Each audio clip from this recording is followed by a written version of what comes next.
여러분, 우리는 무례한 사람은 되지 말아야 될 것 같습니다.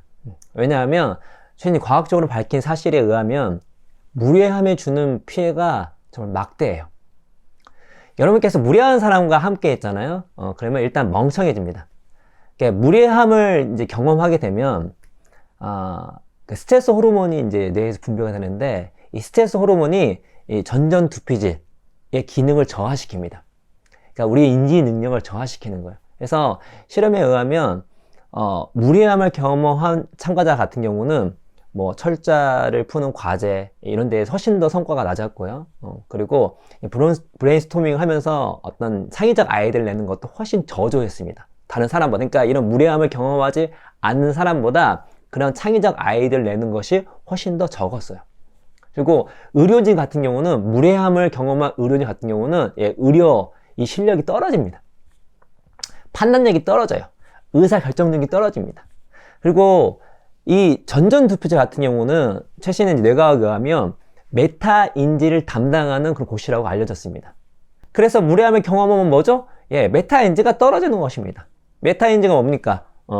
나에 대해 객관적으로 아는 거, 내가 뭘 알고 뭘 모르는지를 아는 겁니다. 높은 메타인지가 있어야 더 좋은 전략이 나오는데 메타인지가 떨어지는 거예요. 멍청해지는 것이죠. 근데 되게 흥미로운 사실은 무엇이냐면, 무례한 사람들이 애초부터 무례한 사람이 아닙니다. 원래 이제 DNA 자체가 무례한 게 아니라요, 대부분의 무례한 사람들은 내가 무례한 행동을 하는지를 몰라요. 매우 메타인지가 낮은 사람들이죠. 근데 되게 슬픈 사실이 뭐냐면, 매우 메타인지가 이 무례한 사람은 메타인지가 낮잖아요. 근데 무례한 행동을 하잖아요. 그럼 상대방의 메타인지도 떨어뜨립니다. 악순환이죠. 악순환이죠. 악순환 또 있습니다. 내가 무례함을 경험하잖아요. 그러면 그 무례함을 어떻게 하죠? 다른 사람에게 전가할 확률이 높습니다. 그래서 직장 내에서 상사가 나한테 무례한 행동 하잖아요. 그러면 이 상사라서 뭐 이게 잘 이렇게 해결을 못해. 그 무례함을 그대로 받는 거야. 그 스트레스를 대부분 어디서 푸냐면 집에서 풉니다. 집에서 어떻게 풀죠? 무례한 행동으로 푸는 거죠.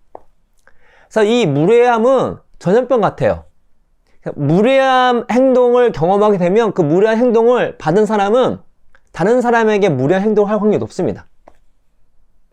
이 무례한 사람은 메타인지가 낮은데, 이 메타인지가 낮은 무례함으로 인해서 다른 사람의 메타인지를 떨어뜨리는 거예요.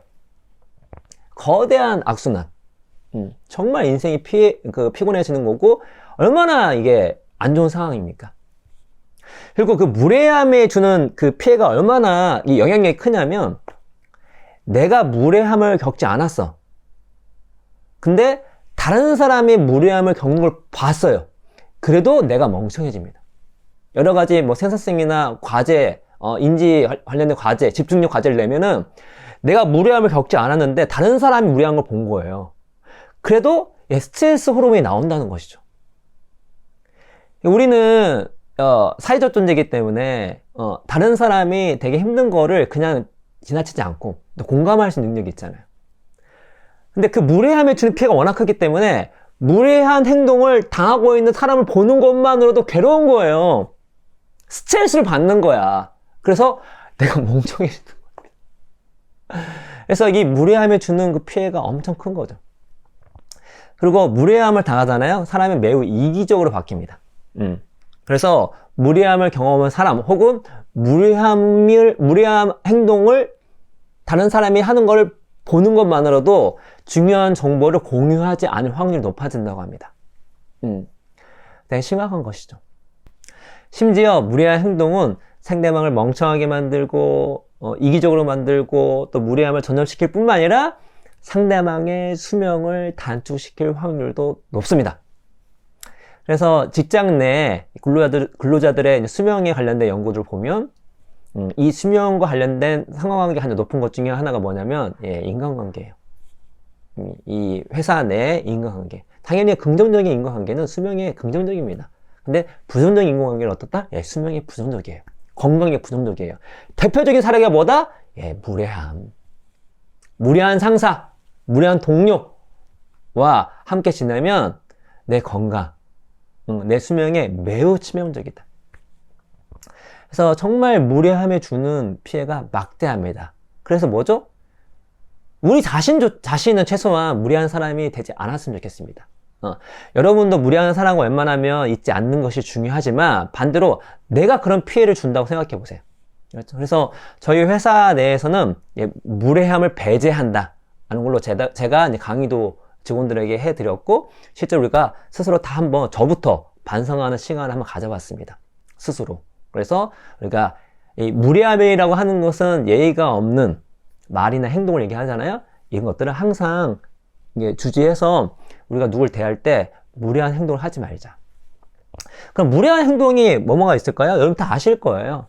대화를 했을 때 이렇게 대화하는데 핸드폰 이렇게 보는 거 있잖아요. 대화하고 있는데 정말 무례한 겁니다. 근데 의외로 이런 사람이 많아요. 더 웃긴 건 뭐냐면 친한 관계가 아닌데도 그래. 무슨 비즈니스 때문에 뭐 때 만났는데 아니 핸드폰을 보고 있어요. 대화를 해야 되는데 얼마나 예의가 없는 거야. 이런 사람은 비즈니스도 하고 싶지 않죠. 그 자체 보는 것만으로 짜증이 나니까. 그리고 대화 중에 당연히 상대방을 깔보는 말투, 무시하는 말투 이런 걸 하면 안 됩니다. 특히 말을 끊는 거 정말 좋지 않는 거, 정말 예의가 없는 겁니다. 대화를 하는데 그 상대방 말을 뚝뚝 끊는 거예요. 말하고 있는데 정말 예의 없는 행동입니다. 그런 행동을 하면 안 됩니다. 그리고 농담을 할 때도 상대방의 약점을 막 놓고 이렇게 농담하는 거 있잖아요. 그런 건 별로 좋지가 않습니다. 그러니까 사람이 성격이 좋아서 하하 넘어가겠지만 많은 사람들이 이렇게 꿍해요. 그래서 이 농담을 하더라도 상대방의 약점을 이렇게 그쯤에서 농담하지 않는다. 당연히 상대방이 부족한 거를 어디든 다 이렇게 얘기하는 거예요. 공개적인 장소에서. 엄청나게 무례한 행동이죠. 물론 이 공개적인 장소에서 상대방이 허락받지 않고 막 사생활 얘기하는 것도 무례한 행동입니다. 그러면 안 돼요. 뭐 어느 우리가 칭찬을 하거나 그럴 수 있겠죠.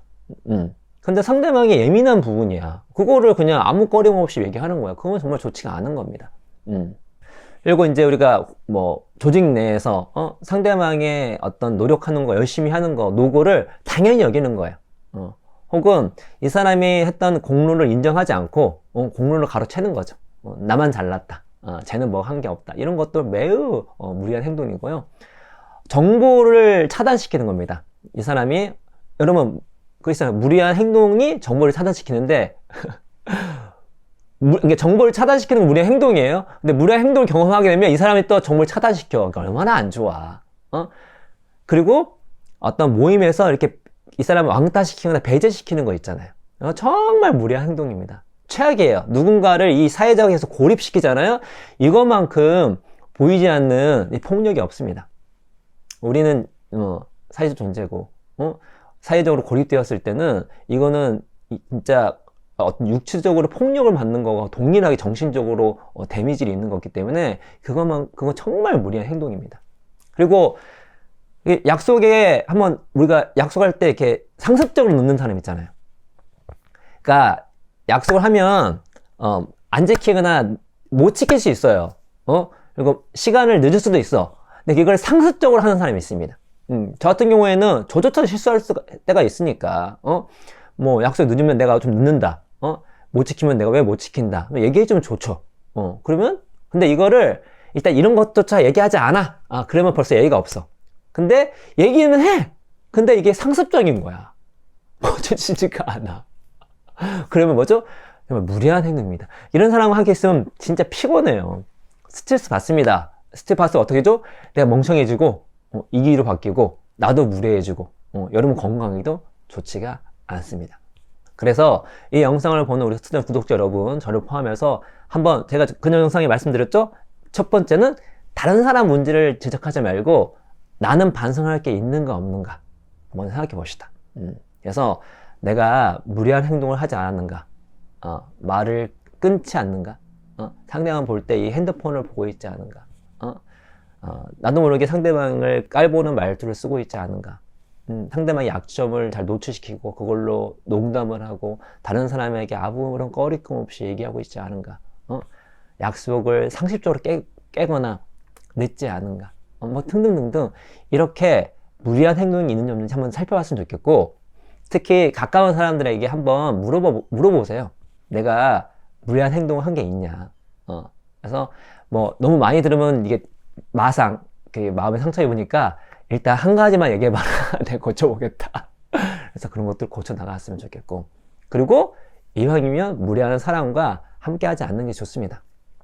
그래서 무례한 사람과는 웬만하면 관계를 하지 않고, 만약에 직장 내에서 그렇다면 빨리 탈출 경로를 찾아보십시오.